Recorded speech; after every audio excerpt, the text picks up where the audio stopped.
Finally US ಮತ್ತು ಇರಾನದ ಯುದ್ಧ ನಿಂತಿತ್ತಂತ ನಾವು ಅನ್ಬೋದ. ಬಟ್ ಫುಲ್ ನಿಂತಿತ್ತಂತ ಅನ್ನಕ್ ಬರಂಗಿಲ್ಲ. ಕೆಲವೊಂದು ಸಮಸ್ಯೆಗಳು ಇದಾವೆ ಈ ಡೀಲ್ನಾಗ.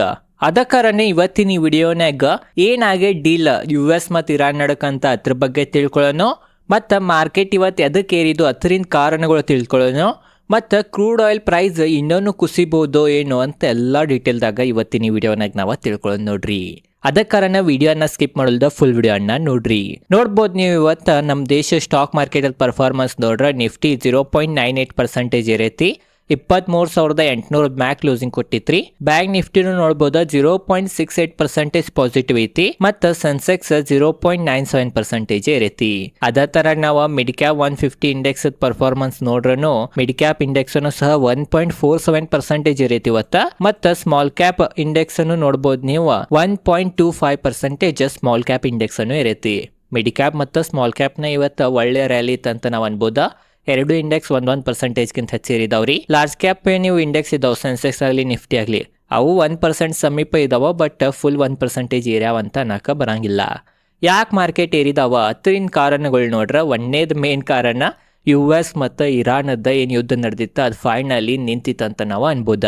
ನಿನ್ನೆ ದಿನ 107 ದಿನದಿಂದ ಏನು ಯುದ್ಧ ನಡೆದಿತ್ತು US ಮತ್ತು ಇರಾನ್ ನಡಕ, ಅದು ಫೈನಲಿ ಎಂಡ್ ಆತ ಅಥವಾ ಕೊನೆಗೊಂಡಿತ್ತಂತ ನಾವು ಅನ್ಬೋದ. ಅದ ಕಾರಣ ಆ ಡೀಲ್ನ ಏನೇನೈತಂತ ಈಗ ತಿಳ್ಕೊಳ್ಳೋಣ. US ಮತ್ತು ಇರಾನದ ಯುದ್ಧ ನಿಲ್ಲೋ ಹಿಂದೇನು ಡೀಲ್ ಸೈನ್ ಆಗೈತೆ ಅದರಿಂದ ಏನೇನಿದಾವಂತ ತಿಳ್ಕೊಳ್ಳೋಣ ನೋಡ್ರಿ. ಒಂದೇ ಮೇನ್ ಪಾಯಿಂಟ್ ಆ ಡೀಲ್ನಾಗ ಇವತ್ತಿಂದನೇ ಎರಡು ದೇಶ ನಡಕ ಕದನ ವಿರಾಮ ಹತ್ತಿತ ಅಥವಾ ಎರಡು ದೇಶಗಳವ್ರದ್ದು ಮಿಲಿಟರಿ ಕಾರ್ಯಾಚರಣೆಯನ್ನ ನಿಲ್ಲಿಸಿರಂತ ನಾವು ಅನ್ಬೋದ. ಎರಡನೇದ US ನೌಕಾಪಡೆ ಹಾರ್ಮೋಸ್ ಜಲಸಂಧಿಯನ್ನ ಏನು ದಿಗ್ಬಂಧನ ಹಚ್ಚಿರ, ಏನು ಹಾರ್ಮೋಸ್ ಜಲಸಂಧಿಯನ್ನ ಬ್ಲಾಕ್ ಮಾಡಿರಿ US ನೇವಿ, ಅದನ್ನ ಓಪನ್ ಮಾಡಿರಿ US ಅಂತ ನಾವು ಅನ್ಬೋದ. ಅತ್ರಾಗನು ಮತ್ತೊಂದೇನಂತಂದ್ರ US ಇರಾನದ ಆಸ್ತಿ ಬಿಡುಗಡೆಯನ್ನು ಮಾಡೋದೈತಂತ್ರಿ. ಇರಾನ್ ಮ್ಯಾಗ ಹಲವಾರು ಸ್ಯಾಂಕ್ಷನ್ US ದವ್ರು ಹಚ್ಚಿರ. ಆ ಒಂದು ಕಾರಣದಿಂದ ಇರಾನದ $12 ಬಿಲಿಯನ್ ಆಸ್ತಿ ಫ್ರೀಸ್ ಆಗಿದ್ದು ರೀ ಫಾರಿನ್ದಾಗ ಎಲ್ಲ ಗ್ಲೋಬಲ್ದಾಗ. ಆ $12 ಬಿಲಿಯನ್ ಈಗ ಮತ್ತ ಫ್ರೀಸ್ ದಿಂದ ತೆಗ್ಯಾವ್ರ ಅಥವಾ ಮತ್ ಮರಳಿ ಇರಾನ್ ಕೊಡವ್ರಂತನೂ ಸೈನ್ ಆಗೈತಿ. ಬಟ್ ನ್ಯೂಕ್ಲಿಯರ್ ಬಗ್ಗೆ ಇನ್ನೂ ಫೈನಲ್ ಚರ್ಚೆ ಆಗಿಲ್ಲ. ನ್ಯೂಕ್ಲಿಯರ್ ದಿಂದನ ಈ ಯುದ್ಧ ಸ್ಟಾರ್ಟ್ ಆಗಿತ್ತ. ಪರಮಾಣು ಅಸ್ತ್ರ ಇರಾನ್ ಬಳಸಬಾರ್ದು ಅನ್ನೋ ಕಾರಣದಿಂದಲೇ ಈ ಯುದ್ಧ ಸ್ಟಾರ್ಟ್ ಆಗಿತ್ತ. ಬಟ್ ಅದ್ರ ಬಗ್ಗೆ ಯಾವುದೂ ಕ್ಲಿಯರ್ ಡೀಲ್ ಆಗಿಲ್ಲ. ಆ ಪರಮಾಣು ಬಗ್ಗೆ ಯಾವಾಗ ಡೀಲ್ ಆಗೋದಂತಂದ್ರ 60 days ಟೈಮ್ ಕೊಟ್ಟಾರಿ. ಇದೇನು ಡೀಲ್ ಸೈನ್ ಆಗೈತಿ, ಸೈನ್ ಆಗಾನ 60 ದಿನದ ತನಕ ಸಮಯ ಐತಿ. ಆ ಸಮಯದಾಗ ನ್ಯೂಕ್ಲಿಯರ್ ಬಗ್ಗೆ ಅಥವಾ ಪರಮಾಣು ಬಗ್ಗೆ ಚರ್ಚೆ ಮಾಡೋರಂತ. ಅದ ಕಾರಣ ಇದು ಒಂದು ಅನ್ಸರ್ಟನಿಟಿನ ಮತ್ತೈತಂತ ನಾವು ಅನ್ಬೋದು ಈ ಡೀಲ್ನಾಗ. ಅತ್ರಾಗನು ಈ ಡೀಲ್ ನಿನ್ನೆನ ಸೈನ್ ಆಗಿಲ್ಲ, ಇದು ನಿನ್ನೆ ಬರೇ ಮುಂತಂದ್ರಿ ಜನರ ಮುಂತಂದ್ರ. ಸೈನ್ ಫೈನಲಿ ಯಾವಾಗ ಹೋದಂತಂದ್ರ 19 ಜೂನ್ 2026 ಸ್ವಿಟ್ಜರ್ಲ್ಯಾಂಡ್ದಾಗ ಅಧಿಕೃತ MOU ಸೈನ್ ಆಗೋದಂತ. ಆ ದಿನ ಸ್ವಿಟ್ಜರ್ಲ್ಯಾಂಡ್ದಾಗ ಎರಡು ದೇಶದ ದೊಡ್ಡ ದೊಡ್ಡ ಅಧಿಕಾರಿ ಬಂದ ಐತಿಹಾಸಿಕ ಸೈನ್ ಆಗೋದ ಸ್ವಿಟ್ಜರ್ಲ್ಯಾಂಡ್ದಾಗ ಅಂತ ನಾವು ಅನ್ಬೋದ. ಅದ ಕಾರಣ 19 ಜೂನ್ದಿಂದ 60 ದಿನದ ತನಕ ಮತ್ತ ಎರಡು ದೇಶಗಳ ನೋಡೋರಂತ ಗತಿವಿಧಿ ಯಾವ ಥರ ಇದಾವ, ಎಲ್ಲ ನಾರ್ಮಲ್ ಆಗಿದಾವೋ ಇಲ್ಲೋ ಅಂತೆಲ್ಲ ಚೆಕ್ ಮಾಡೋರ.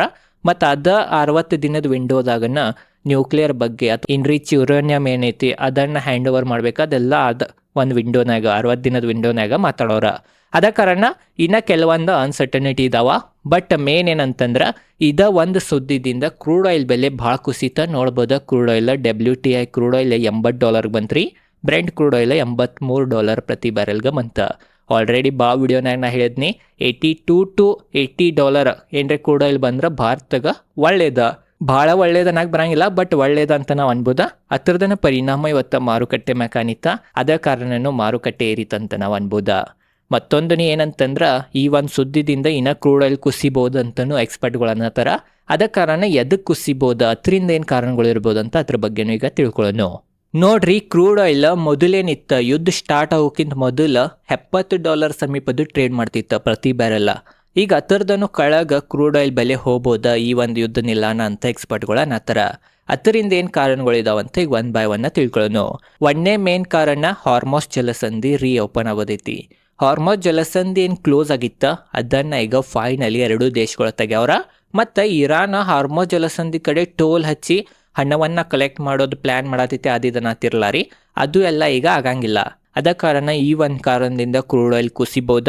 ಮತ್ತು ಎರಡನೇದು ಏನಂತಂದ್ರೆ ಇರಾನ್ ಮ್ಯಾಗ ಕೆಲವೊಂದು ಸ್ಯಾಂಕ್ಷನ್ US ಹಚ್ಚಿತ್ತ. ಆ ಸ್ಯಾಂಕ್ಷನ್ಗಳ ಹಚ್ಚಿದ ಕಾರಣ ಇರಾನದ ಆಯಿಲ್ ಮಾರ್ಕೆಟ್ನಾಗ ಹೆಚ್ಚು ಬರ್ತಿರ್ಕಲಾಗಿತ್ರಿ. ಬಟ್ ಈಗ US ಏನ್ರಿ ಇರಾನ್ ಮ್ಯಾಗಿನೂ ಎಲ್ಲ ಸ್ಯಾಂಕ್ಷನ್ ತೆಗಿತಂತಂದ್ರೆ ಇರಾನ್ದು ಆಯಿಲ್ ಮಾರ್ಕೆಟ್ನಾಗ ಬರ್ತೈತಿ. ಅದರಿಂದ ಆಯಿಲ್ ಸಪ್ಲೈ ಆ ಮಾರ್ಕೆಟ್ನ ಹೆಚ್ಚಾಗ್ತೈತಿ. ಆ ಒಂದು ಕಾರಣದಿಂದನೂ ಮೊದಲೇನು ಆಯಿಲ್ ಪ್ರೈಸ್ ಇತ್ತು, ಯುದ್ಧ ಸ್ಟಾರ್ಟ್ ಆಗೋಕ್ಕಿಂತ ಮೊದಲೇನು ಆಯಿಲ್ ಪ್ರೈಸ್ ಇತ್ತು ಅಲ್ಲಿಂದನೂ ಮತ್ತೆ ಕುಸಿಬೋದು ಈ ಒಂದು ಕಾರಣದಿಂದ ಅಂತ ನಾತರ.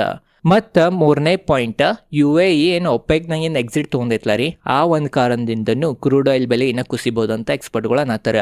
ಏನು UAE ಮೊದಲು ಒಪೆಕ್ದಾಗಿತ್ತು, ಒಪೆಕ್ದಾಗ ಇರೋ ಕಾರಣ ಅವ್ರ ಕೊಡ್ತೀರಿ ಕೋಟಾ, ಇಷ್ಟ ನೀವು ಒಂದು ದಿನದ್ನಾಗ ಆಯಿಲ್ ತೆಗಿಬೇಕಾ, ಅದಕ್ಕಿಂತ ಹೆಚ್ಚು ತೆಗಿಬಾರ್ದಂತ ಅವ್ರ ಕೆಲವೊಂದು ರಿಸ್ಟ್ರಿಕ್ಷನ್ ಹಚ್ತೀರ.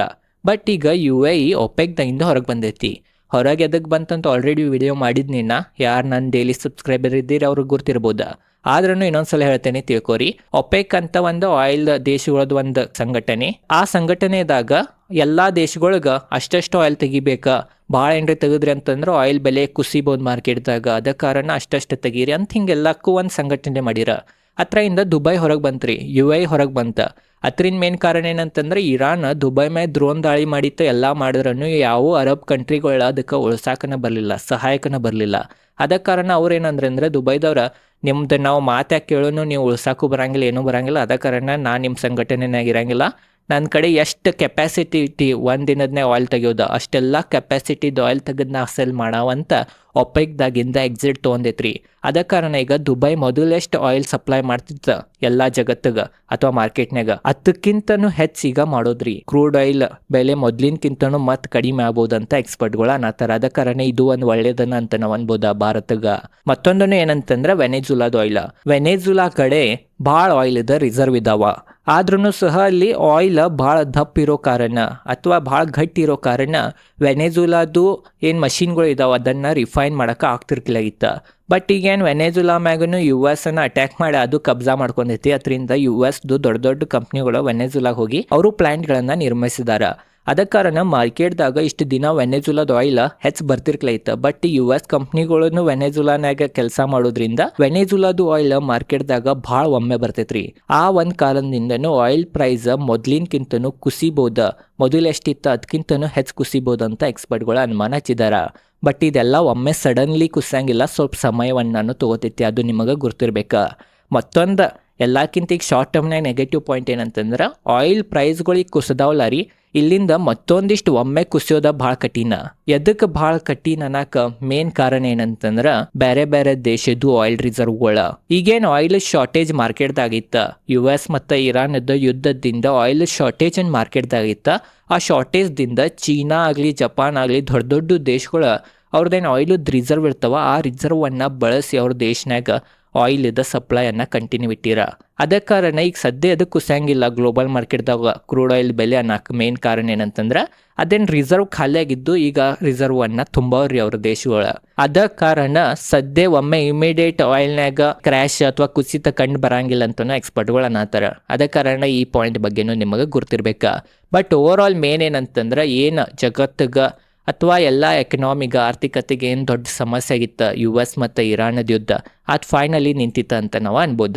ಬರೀ ಈಗ ನಮ್ದು ಇವತ್ತು ಸೆಕ್ಟರಲ್ ಪರ್ಫಾರ್ಮೆನ್ಸ್ ನೋಡ್ಬೋದು ನೀವು. ಇವತ್ತು ನಿಫ್ಟಿ ಆಟು 2.60% ಇರೈತಿ, ಬ್ಯಾಂಕ್ ನಿಫ್ಟಿ ನೋಡ್ಬೋದು 0.68% ಇರೈತಿ, ಫೈನಾನ್ಷಿಯಲ್ ಸರ್ವಿಸಸ್ 1.28% ಇರೈತಿ, FMCG 0.44% ಇರೈತಿ, IT 0.98% ಇರೈತಿ. IT ಇವತ್ತು ಗ್ರೀನ್ದಾಗ ಐತಿ, ಇದು ಒಳ್ಳೇದಂತ ನಾವು ಅನ್ಬೋದು ಭಾರತದ ದೃಷ್ಟಿದಿಂದ. ಮೀಡಿಯಾ 0.14% ನೆಗೆಟಿವ್ ಐತಿ, ಮೆಟಲ್ 1.78% ಪಾಸಿಟಿವ್ ಐತಿ, ಫಾರ್ಮಾ 0.66% ನೆಗೆಟಿವ್ ಐತಿ, PSU ಬ್ಯಾಂಕ್ 0.62% ಪಾಸಿಟಿವ್ ಐತಿ, ರಿಯಾಲಿಟಿ 3.96% ಪಾಸಿಟಿವ್ ಐತಿ, ಪ್ರೈವೇಟ್ ಬ್ಯಾಂಕ್ 0.59% ಪಾಸಿಟಿವ್ ಐತಿ, ಹೆಲ್ತ್ ಕೇರ್ 0.41% ನೆಗೆಟಿವ್ ಐತಿ, ಕನ್ಸ್ಯೂಮರ್ ಡ್ಯೂರೇಬಲ್ಸ್ 2.90% ಪಾಸಿಟಿವ್ ಐತಿ, ಆಯಿಲ್ ಅಂಡ್ ಗ್ಯಾಸ್ 1.53% ಪಾಸಿಟಿವ್ ಐತಿ, ಕೆಮಿಕಲ್ 0.92% ಪಾಸಿಟಿವ್ ಐತಿ. ಅದ ಕಾರಣ ಇದು ಒಂದು ಒಳ್ಳೇದನ ಅಂತ ನಾವು ಅನ್ಬೋದು. ಅದೇ ಥರ ನಾವು ಗೋಲ್ಡ್ ಬೆಲೆನೂ ನೋಡ್ಬೋದು. ನೀವು ಗ್ಲೋಬಲ್ ಮಾರ್ಕೆಟ್ದಾಗ ಗೋಲ್ಡ್ದು ಬೆಲೆ ಇರೈತಿ ಈ ಕರೆಂಟ್ 2%ಗಿಂತ ಅಥವಾ 2.5%ಗಿಂತ ಹೆಚ್ಚಿರೈತಿ, 2.84%. ಗೋಲ್ಡನ್ನು ಸಹ ಈಗ ಗ್ಲೋಬಲ್ ಮಾರ್ಕೆಟ್ದಾಗ $4,338 ಟ್ರೇಡ್ ಮಾಡತೈತಿ. ಸಿಲ್ವರನ್ನು ಸಹ $70 ಸಮೀಪ ಮತ್ತು ಮರಳಿ ಬಂತ್ರಿ. $70 ಸಮೀಪ ಸಿಲ್ವರನ್ನು ಟ್ರೇಡ್ ಮಾಡತೈತಿ. ಸಿಲ್ವರನ್ನು 4% ಸಮೀಪ ಈಗ ಏರೈತಿವತ್ತ ಈ ಕರೆಂಟ್ 3.92% ಅಂತ ನಾವು ಅನ್ಬೋದು. ಡಾಲರ್ ಮತ್ತು ರುಪೀಸ್ ನೋಡ್ರೆ ಮತ್ತು ರುಪೀಸ್ ಸ್ಟ್ರಾಂಗ್ ಐತ್ರಿ. $1 = 94.60 ರುಪೀಸ್ ಆಗೈತಿ. ಯಾಕೆ ರುಪೀಸ್ ಸ್ಟ್ರಾಂಗ್ ಆಗೈತೆ ಅನ್ನೋಕೆ ಮೇನ್ ಕಾರಣ ಏನಂತಂದ್ರೆ ಕ್ರೂಡ್ ಆಯಿಲ್ ಬೆಲೆ. ಏನು ನಾವು ಆಯಿಲ್ ತೊಗೊಳಕ್ಕೆ ಹೆಚ್ಚು ರೊಕ್ಕ ಸ್ಪೆಂಡ್ ಮಾಡತ್ತಿದ್ದು ಅದಕ್ಕೆ ಕಡಿಮೆ ಸ್ಪೆಂಡ್ ಮಾಡಬೇಕಾಗ್ತೈತಿ. ಅದಕ್ಕೆ ಕಾರಣನು ಡಾಲರ್ ವಿರುದ್ಧ ರುಪೀಸ್ ಸ್ಟ್ರಾಂಗ್ ಆಯ್ತು ಅಂತ ನಾವು ಅನ್ಬೋದಾ. ಈ ಯುದ್ಧ ನಿಂತಿದ್ರಿಂದ ಮತ್ತೊಂದನೇ ಏನು ಪಾಸಿಟಿವ್ ಅಂತಂದ್ರೆ ಏನು ನಮ್ಮದು ಕರೆಂಟ್ ಅಕೌಂಟ್ ಡೆಫಿಸಿಟ್ ಇರತ್ತಿತ್ತು, ಏನು ಕ್ರೂಡ್ ಆಯಿಲ್ ಬೆಲೆ ಏರಿದ್ರಿಂದ ಹೆಚ್ಚು ಹಣವನ್ನು ಸ್ಪೆಂಡ್ ಮಾಡಬೇಕಾಗಿತ್ತು, ಅದು ಸಹ ಈಗ ಉಳಿತೈತಿ. ಅದಕ್ಕೆ ಕಾರಣ ಇದು ಒಂದು ನಮಗೆ ಆರ್ಥಿಕತೆಗೆ ಬಲ ಕೊಡ್ಬೋದು ಅಂತಲೂ ನಾವು ಅನ್ಬೋದು. ಓವರಾಲ್ ಎಲ್ಲ ಮೇನ್ ಪಾಸಿಟಿವ್ನ ಐತ್ರಿ. 19 ತಾರೀಕು ಫೈನಲಿ ಆಫಿಷಿಯಲಿ ಸೈನ್ ಆಗ್ತೈತಿ ಸ್ವಿಟ್ಜರ್ಲ್ಯಾಂಡ್ನಾಗ. ಅದ ಕಾರಣ ಮಾರ್ಕೆಟ್ ಅಂತಂದ್ರೆ ಇದೇ ಥರ ಏರಿಳಿತ ಇದ್ದೇ ಇರ್ತೈತಿ. ಅದ ಕಾರಣ ಎಲ್ಲನ್ನ ನಾವು ಅವಾಯ್ಡ್ ಮಾಡಿ ಒಳ್ಳೆ ಕಂಪ್ನಿಗಳನ್ನು ತೊಗೋಬೇಕು. ಈಗ ಯಾವ ಹೂಡಿಕೆದಾರರ ಇದ್ದ ಮಾರ್ಕೆಟ್ ಕೆಟ್ಟಂತ ಬಿಟ್ಟು ಹೋಗಿರ್ತಾರ ಅವ್ರಿಗೆ ಅನುಭವಿಸ್ತಾರ ಅಷ್ಟೇ ರೀ. ನೋಡಿರ್ಬೋದು ನೀವು, ಮಾರ್ಕೆಟ್ ಅಂತಂದ್ರೆ ಏರಿಳಿತಿದ್ದೇ ಇರ್ತೈತಿ. ಅದ ಕಾರಣ ಎಕ್ಸ್ಪೀರಿಯನ್ಸ್ ಬೇಕಾ. ಆಲ್ರೆಡಿ ನಿಮ್ಮೆಲ್ಲರಿಗೂ ಧೈರ್ಯ ಬರೋಕೆ ಹಿಂದಿಂದು ಎಲ್ಲ ಡೇಟಾ ತೊಗೊಂಬಂದೀನಿ. ಇದೇ ಥರ 2008 ಆಗಿತ್ತು ಆಯಿಲ್ ಪ್ರೈಸ್, ಅದು ಭಾಳ ಏರಿದ್ದು ಮತ್ತು ಕೆಳಗೆ ಬಂತ. ಈಗನೂ ಸಹ ಏರಿದ್ದು, ಈಗೂ ಮತ್ತು ಕೆಳಗೆ ಬಂತ. 1992 ಸಮೀಪ ಗಲ್ಫ್ ವಾರ್ ನಡೆದಿತ್ತು, ಅವಾಗೂ ಅದೇ ಥರ ಆಗಿತ್ತು, ಮತ್ತು ಕೆಳಗೆ ಬಂತ. ಅದ ಕಾರಣ ಇತಿಹಾಸವನ್ನು ನೋಡಿ ನಾವು ಕಲಿಬೇಕು ಮಾರುಕಟ್ಟೆನಾಗ. ಓವರಾಲ್ ಇದೇ ಇತ್ತ. ನಿಮಗೇನು ಅನಿಸ್ತೈತಿ ಯುದ್ಧ ನಿಂತಿದ್ರ ಬಗ್ಗೆ ಅಂತ ಕಮೆಂಟ್ ಸೆಕ್ಷನ್ ತಿಳಿಸ್ರಿ. ಯುದ್ಧ ನಿಂತೈತಂತಂದ್ರೆ ಮಾರ್ಕೆಟ್ ಈ ಥರ ರಾಕೆಟ್ ಥರನೇ ಹೋಗಂಗಿಲ್ಲ. ಮತ್ತು ಮಾರುಕಟ್ಟೆನಾಗ ಹಲವಾರು ಸಮಸ್ಯೆಗಳು ಇದಾವಿನ್ನ, FIs ಸೆಲ್ಲಿಂಗ್ ಆದಿದ್ದ. ಅದ ಕಾರಣ ಈಗ ಒಂದು ಸಮಸ್ಯೆ ಇತ್ತ ಆದರೆ ಹೋತ ಅದು ಒಂದು ಒಳ್ಳೇದಂತ ನಾವು ಅನ್ಬೋದು. ಓವರಾಲ್ ಇದೈತಿ ಇವತ್ತಿನ ವಿಡಿಯೋ. ನಿಮ್ಮ ಪೋರ್ಟ್ಫೋಲಿಯೋ ಇವತ್ತು ಎಷ್ಟು ಪರ್ಸೆಂಟೇಜ್ ಇರುತ್ತೆ ಅಂತ ಕಮೆಂಟ್ ಸೆಕ್ಷನ್ ತಿಳಿಸ್ರಿ. ಇದೇ ಥರ ಸ್ಟಾಕ್ ಮಾರ್ಕೆಟ್ ರಿಲೇಟೆಡ್ ಕನ್ನಡದಾಗ ವಿಡಿಯೋ ನೋಡೋದಿದ್ರೆ ನನ್ನ ಚಾನಲ್ ಸಬ್ಸ್ಕ್ರೈಬ್ ಮಾಡಿರಿ.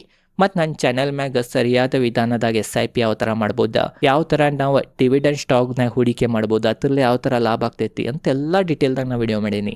ಅದ ಕಾರಣ ನನ್ನ ಚಾನಲ್ನಾಗ ಹೋಗಿ ವಿಡಿಯೋಗಳನ್ನು ಸ್ಕ್ರೋಲ್ ಮಾಡಿ ನೋಡ್ರಿ ಯಾವ್ಯಾವ ಟಾಪಿಕ್ ಮೇಲೆ ಇದಾವಂತ. ಓವರಾಲ್ ಇದೈತಿ ಇವತ್ತಿನ ವಿಡಿಯೋ. ಇದೇ ಥರ ಸ್ಟಾಕ್ ಮಾರ್ಕೆಟ್ ರಿಲೇಟೆಡ್ ಕನ್ನಡದಾಗ ವಿಡಿಯೋ ಮಾಡ್ತಿರ್ತೇನೆ. ಅದ ಕಾರಣ ಚಾನಲ್ ಸಬ್ಸ್ಕ್ರೈಬ್ ಮಾಡಿರಿ. ಧನ್ಯವಾದಗಳು.